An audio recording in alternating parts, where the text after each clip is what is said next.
Hey!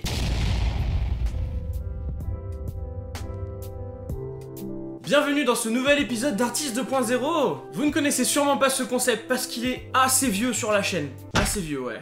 La preuve, c'est ma première fois. Dit comme ça, c'est... Putaclic. Yes.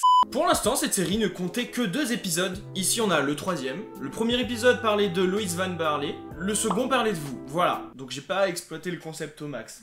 C'est un concept qu'on reprend aujourd'hui avec le 3e épisode et c'est un concept que l'on compte continuer. Alors si vous avez des artistes à nous proposer, n'hésitez pas à le dire dans les commentaires. Comme vous l'avez vu dans le titre, pas de secret, l'épisode d'aujourd'hui est consacré à MrBox. On commence sans plus tarder, c'est la Panda Factory et on se retrouve aujourd'hui pour... Rencontrer un artiste 2.0.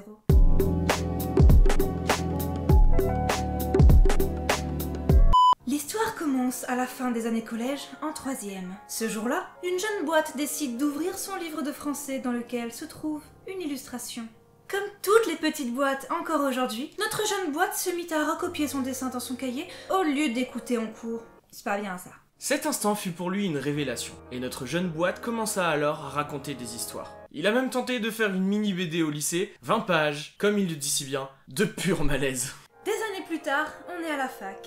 Le bac dans la poche, les cours chiants, le crayon qui démange et des histoires plein la tête, MrBox reprend le dessin et décide de se mettre sérieusement à la BD. Bon, étant déjà à la fac, c'est trop tard pour une école d'art. La seule solution, Internet, les livres, les autres, bref, être autodidacte. Ou plutôt, internodidacte. Ça existe? Maintenant, oui.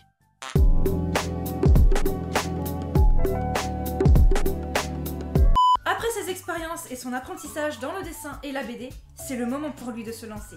Au même moment, en 2014, une maison d'édition cherche de nouveaux talents et lance un énorme concours, le projet Kiun.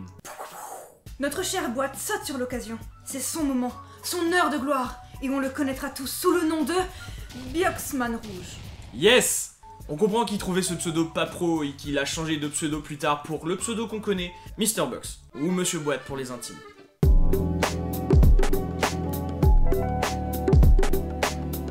Monsieur Boîte a maintenant 33 ans, a plusieurs projets en cours. Et si vous le connaissez déjà, c'est sûrement grâce à la BD Gérald de Léopold, dont il est le dessinateur officiel. Notre curiosité nous a poussé à nous demander comment ils en sont arrivés à travailler ensemble. Et ça, rien de plus simple. Monsieur Boîte travaillait avec un graphiste qui connaissait Léopold et son projet de BD. Ce graphiste a décidé de présenter Monsieur Boîte pour le projet après avoir vu son travail. Et c'est l'éditrice de la BD qui l'a contacté via Facebook. Monsieur Boîte, lui, avait quelques appréhensions. Pour lui, il manquait quelque chose au concept du youtubeur qui fait une BD. Mais l'univers de Léopold lui a beaucoup plu, alors il a décidé d'accepter ce challenge. La BD Gérald sort donc en janvier 2020. Maintenant qu'on en sait un peu plus sur Monsieur Boîte, ou Jeanne de son vrai nom, passons à son art.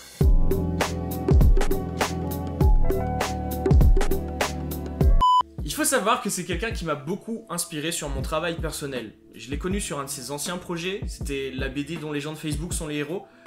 C'est vieux.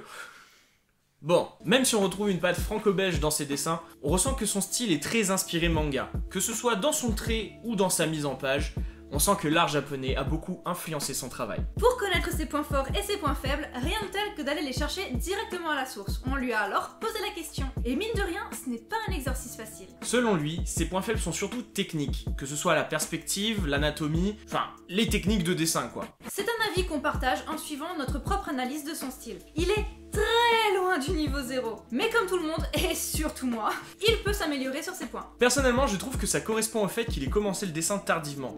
Mais j'en suis pas sûr. En ce qui concerne ses points forts, on trouve qu'il a une très bonne narration dans ses dessins, que ce soit dans ses cases de BD comme dans ses illustrations, et qu'il sait bien rythmer ses histoires. Et ça rejoint son avis. Comme il le dit lui-même, il a commencé le dessin pour raconter des histoires après tout. Il se considère comme quelqu'un de curieux et d'ouvert à tous les styles, et il trouve qu'il a une bonne organisation dans son travail. Ce qui se ressent quand on le suit sur les réseaux sociaux, entre les différentes BD, Linktober, les lives... Ce gars vit 30 vies en même temps. C'est tout. Pour finir en beauté, on lui a posé la question. La question qu'on pose à tous les artistes. Pourquoi tu aimes dessiner? Mais pour cette réponse, on va lui laisser la parole. Pourquoi j'aime le dessin? Parce que ça permet de raconter des histoires. Et c'est incroyable de voir comment juste quelques traits sur du papier peuvent permettre de se faire un chemin jusqu'au cerveau pour raconter des histoires incroyables. Et voilà, abonnez-vous. N'empêche, j'aimerais retirer une morale de son histoire. Commencer le dessin tard n'empêche pas de réussir dans l'art. Et c'est vrai parce que ça rime. Bon, par contre, ça demande beaucoup de travail, on va pas se mentir. On espère que cette vidéo vous aura plu. Si c'est le cas, n'hésitez pas à nous soutenir en laissant un like, en vous abonnant à la chaîne et en activant la cloche. J'aime beaucoup ce concept de vidéo parce que j'aime vous présenter des artistes que j'aime bien. Et je pense que vous l'aurez remarqué, mais on l'a appelé directement pour avoir les informations que vous a données dans cette vidéo. On aimerait faire ça pour les prochaines, vraiment. Mais on sait pas si ça va être possible. En tout cas, on essaiera de le faire aussi souvent que possible. On vous met en description les réseaux sociaux de MrBox parce que ces dessins sont trop bien, c'est trop bien, ces projets et tout.